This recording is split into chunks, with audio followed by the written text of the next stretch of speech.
Hi folks, Rick here. Welcome to my channel.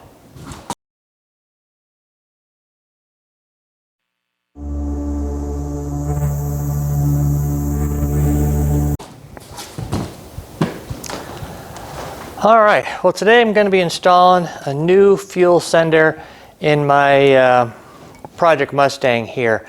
My gas gauge is not working and pretty sure this is what it is. I also need to replace the fuel line down there, so while I got all that out, I thought I'd just put all new in anyway. So yeah, so I bought this unit. It's a stock replacement, nothing fancy. You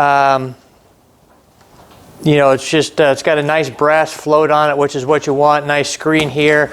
Comes with the new sealing ring that you put it on, also the little O-ring here that you need as well. So it's pretty standard here. Let's get it on the bench here and we'll take a quick look at it. All right, here we go. Here's a closer look at this thing. Again, very straightforward. There's really not much to it here. You know, this thing is just held in by this little lock ring here. We're basically going to get under there. We got to drain all the gas, get all that out of the way, disconnect our fuel line, and then simply here just take a little punch and do this with this. This will pop off, then this will all pull out. Slide it out easy, slide the new one in. Make sure the sealing surface is clean. We got a little rubber O-ring there. We're going to put a little bit of grease on, and then you stick it in, stick this over it, and punch that over, and we're done. So other than getting completely covered with gas, this is a pretty easy project here. So that's what we're going to do now, is we're going to get ready here and get the gas out of our car there. I got the front end jacked up, hopefully to bring the gas to the back a little bit, and then I'm going to get set up there and try to get all the gas out. So let's go ahead and get that started first. All right, folks, here to siphon the gas out there. I went to Harbor Freight there and I got this little fuel transfer pup. This thing here is cheap and hope it's going to work. It only needs to work once. But it's a lot better than trying to siphon out or something like that. So I'm hopefully going to get all the gas out of it and not get covered with fuel. So we'll see how this works. So I'm going to go ahead and put this in and we'll start getting gas out. All right. You can see here, I've got my front end up here. My gas tank's in the back. I'm hoping that this moves all the gas to the back to where I stick my hose goes right down, follow it down the trunk to the back of the gas tank. And then I've got this little pump. This thing works really good. It doesn't pump a ton each pump, but it transfers it really good, and it's solving my problem today. And so if that's all it does is work once, it's well worth the money. But it actually looks really good quality, so I'm kind of happy with it because I can use it for a lot of stuff. Got gas, of course, everywhere.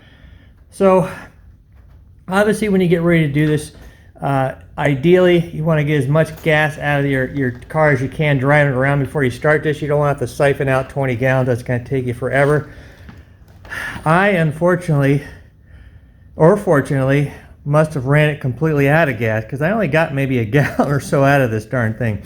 So we'll see. That just could mean it's going to be a bigger mess when I get into there. But I hear the thing hitting the bottom of the tank. It sounds empty. But what I'm going to do here now is I'm going to jack the car up. And I may jack it up way high to the front to where it's back up like this, and then stick that hose in and see if I can't get any more. I just want to get it all out before you know, I get under there and get full of mess. So let me go ahead and finish that, and then the next time there we'll go ahead and get under the car and see if we can't get this thing apart. All right, folks.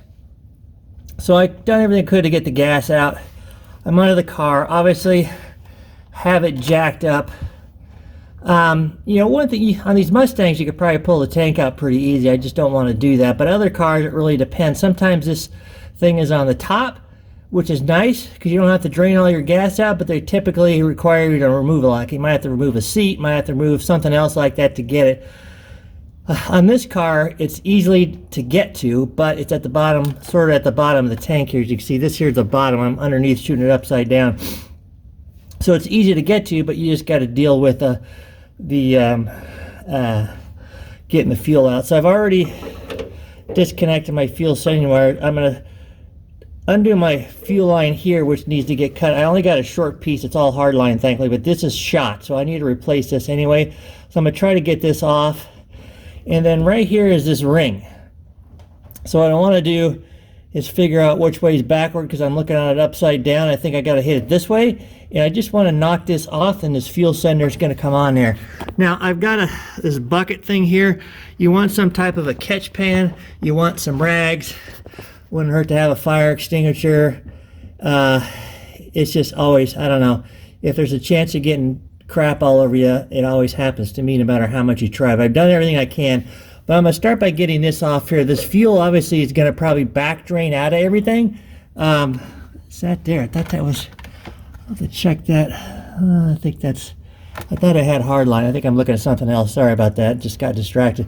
But there's fuel going to come out of this thing. It's going to siphon back out of this line and spit everywhere. So I'm going to try to get it off. Hopefully it's not going to just shoot right out of here, right in my eye.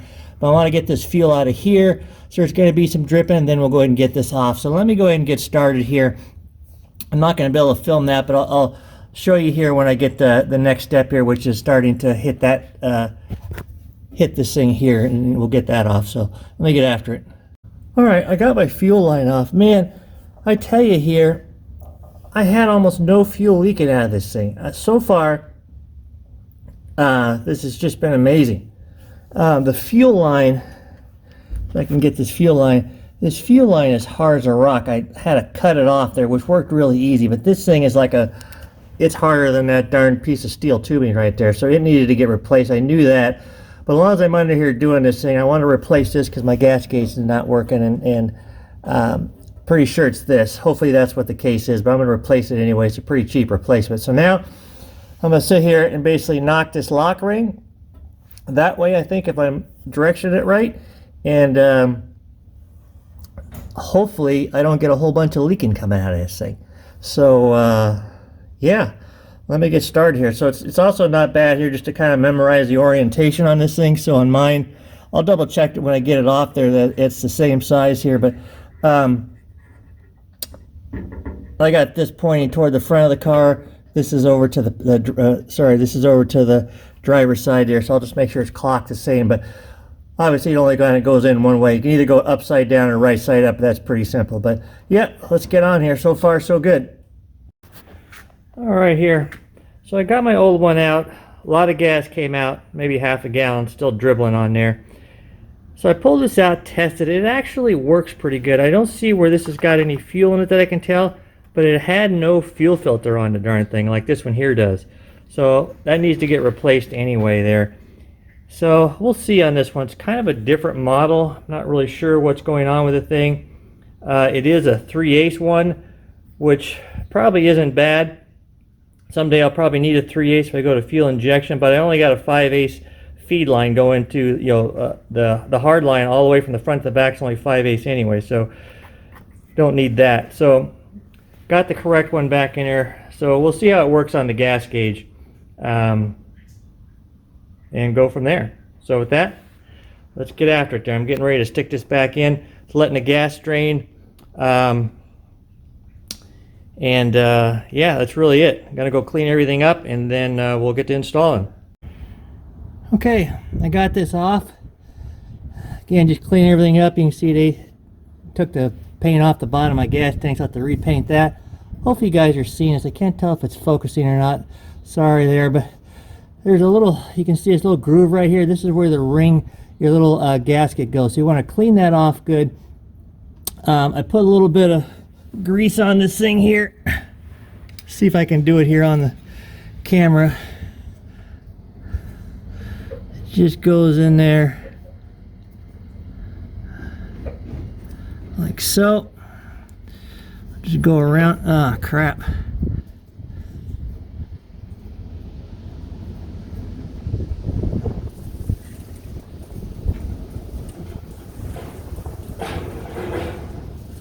Just like that.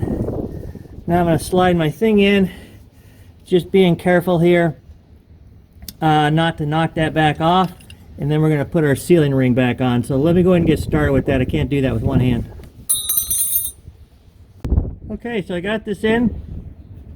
I ended up using my old lock ring. It just seemed to fit a little tighter there. I could have bent the new one up there, but I just was under here with one hand. It's like crap, I just put the other one in there. But I did that, so the fuel line here really lines up better with this one. So this one's slightly clocked. The other one was off this way a little bit. So I'm going to put a piece of fuel hose on this thing here. I don't know what I did with it. I hope the heck I didn't leave it up on the bench. I'm sick and tired of getting up and down. Then I got to hook this up. This wire here, I was having trouble fitting with the old one, so I had to kind of squish it a little bit. Now it doesn't fit on the new one, so I hope I didn't screw that up. But let me get after that, and then it'll time to pour some gas in it. Unfortunately, I don't have much gas because there wasn't any in there, so I'm not sure if it's going to work or not. But the other one surprisingly seemed to be okay, so I'm not sure if this is going to be the only problem or not. Could be the damn wiring, which if it is, I'm not fixing that here anytime soon. But I will put a new wiring harness in it one day, but just not in the near future. So anyway, this one now it's got a filter on it. I'm going to have a new hose. I'm not going to worry about leaks.